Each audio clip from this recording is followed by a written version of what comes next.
Welcome back to Freight Waves Now. It's Friday morning, which means that it is time to check in with Steve Ferreira, CEO of Ocean Audit. Steve, thank you for joining us today. Hi, Kaylee. Good morning, Anthony. It's great to be here. How are you guys? We're doing good today, Anthony. How are you doing? Yeah, you doing good, Anthony? I thought that was for Steve. I am doing well as well, Steve. Excited to have you on. It feels like it's been so long. I don't know why, but Steve, we're excited to have you on. Of course, you're no stranger to our Freight Waves airs. You have a wonderful show that you have here as well. Can you tell us a little bit about what you're looking to get into in today's episode?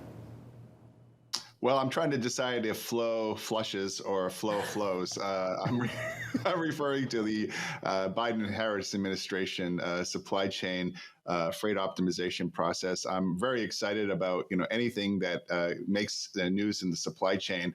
I do think that they've got the Harris-Biden administration wants to have a pilot initiative completed by the early summer, and that's a real diverse group, right? Obviously, of chassis manufacturers, importers, ports, trucking companies, but ocean carriers to try to help improve the process. So we're going to dig into that a little bit more on today's show. And before we dig into that, Steve, can you give us just a little bit of a brief introduction about what that is? The Freight Logistics Optimization Works, right? What does this entail? Well, I think that, Kaylee, what the government's trying to do here is that I think they start to see the slingshot effect that's going to hit us again in the next couple of weeks. And I think they're, you have to kind of take a big picture back here. I mean, you look at even Ukraine, Russia, right, where, we've got 25% of the wheat exports coming out of Ukraine, Russia. We need something to keep our normal flow and our eye on the prize here.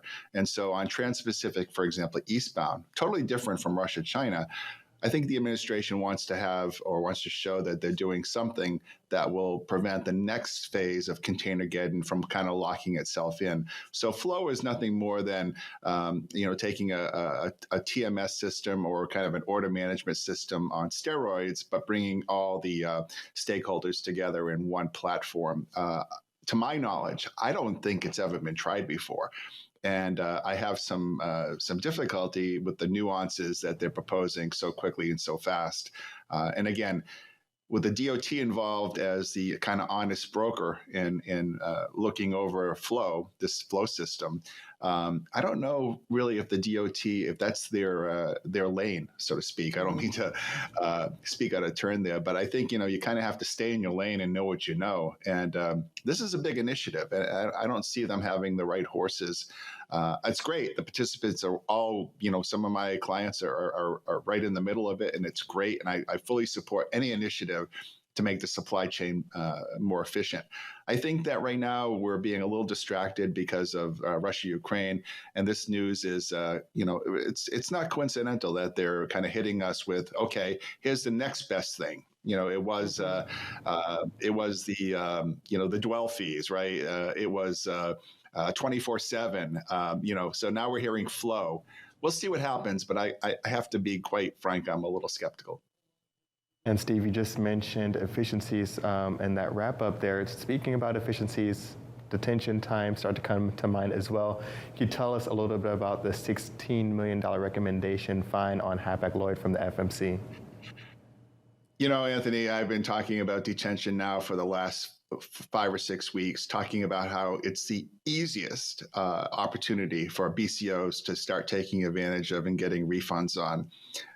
This didn't take long at all. This particular case with the FMC and the Hapag-Lloyd, the FMC made a investigation into Hapag-Lloyd's detention practices for one certain instance, and this trucking company that filed a petition with the FMC, they were very savvy. They did screenshots of everything.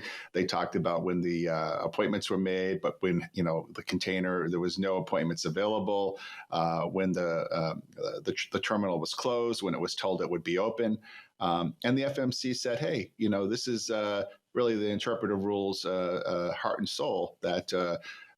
We feel that there was some malpractice here in terms of, or malfeasance, perhaps, these are my words, not the FMC's words, on the part of Hapag, not being a fair broker, so to speak, and mitigating these fees. And so it's not over yet, but the Bureau of Enforcement, the FMC's enforcement arm, is a very serious, government body of the FMC. The BOE, we call it, Bureau of Enforcement. They've recommended a $16.5 million fine on HAPAG because of their detention practices. And that's just an overall kind of practice, right? Not necessarily limited to this one case with this one trucker. Now, some analysts have speculated this is just a slap on the wrist because this is pocket change for someone like HAPAG. And if this is all really it is, there's not really an incentive for the lines to settle on detention cases going forward. And we're going to see more of these kind of FMC cases. But I believe that if a client has the right information, that they can negotiate these detention charges downward without going through the rigmaroles of a government intervention. So, Steve, with that fine being paid out by Hapag-Lloyd or being recommended to Hapag-Lloyd, would that payout be to the FMC, or would there be any distribution to the trucking company now who brought the complaint against them? Great question. So there's really two separate complaints, right? One is the FMC's overall investigatory purview over HAPAG. So that fine, if it does go through, and again, allegedly, if it does go through, we don't know yet how that will be ruled. That will go to the FMC. Now, on a separate case, there's already been a private confidential settlement between the trucking company and HAPAG. So it leads me to believe, now we don't know what that settlement is because it's marked confidential in the FMC documents. However, if the FMC is going ahead with the recommendation, or the BOE, Bureau of Enforcement, with the fine, you can kind of surmise that perhaps the ruling on that particular case went in favor of the trucking line. I'm going to say it absolutely did. But again, I was not involved in that case, so that's just speculation on my part. But there was two separate cases. The trucking company and HAPAG settled, and then we have this $16 million fine proposal. Understandable. And Steve, when you look at this, one of the things you mentioned, it seems like a bit of a slap on the wrist, especially for a company of that size. Do you know if there's any timetable on when something like this can be brought to them again? And if there is one, does this just not really change anything? Really, is like, hey, I'll just pay the $16 million fine and keep going business as usual. Like swatting gnats.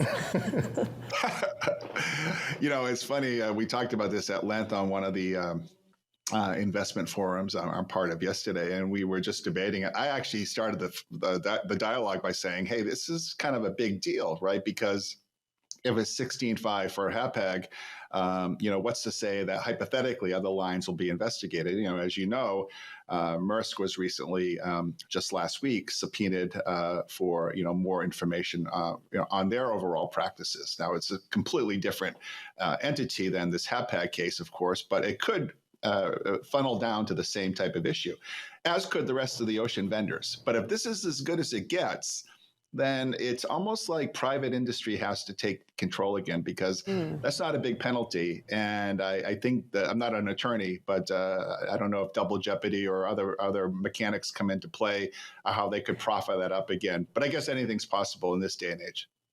Steve, before we let you go today, let's touch just a little bit on that Chinese congestion. It's kind of like, it feels like it's this like slow balloon that's building, right? And you can feel that it's going to pop, and when it pops, it's just going to pop directly eastward to the West Coast. It seems to me that some folks in the trade seem to think that the pressure is off. As a matter of fact, people are saying, we don't really need indexes anymore. It's the contract rates that really matter, and let's not follow the indexes because they're just so darn confusing. Meanwhile, Chinese New Year is finished. We have American manufacturers, retailers that want to have great order management, great inventory control. We've got a flotilla of ships on the way. The COVID protocols in China, Shenzhen, Yantian, Guangzhou, we still have congestion there. We have a lot of ships offshore that haven't been able to dock, and that's going to have a bullwhip effect at some point into LA, Long Beach, as well as the U.S. East Coast, which is already seeing a proliferation of increased traffic. So I think that there is definitely a sigh of hope, but I think that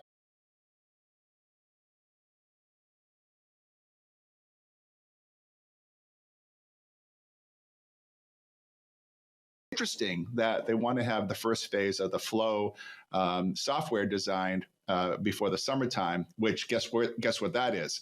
That's peak, and that's ILWU negotiations. So very interesting on the timing of all this, Kaylee and Anthony. Going to be interesting to watch, that's for sure. Steve, thank you for joining us today. Of course, we'll catch you this afternoon right here on FreightWaves TV, and we'll talk to you then.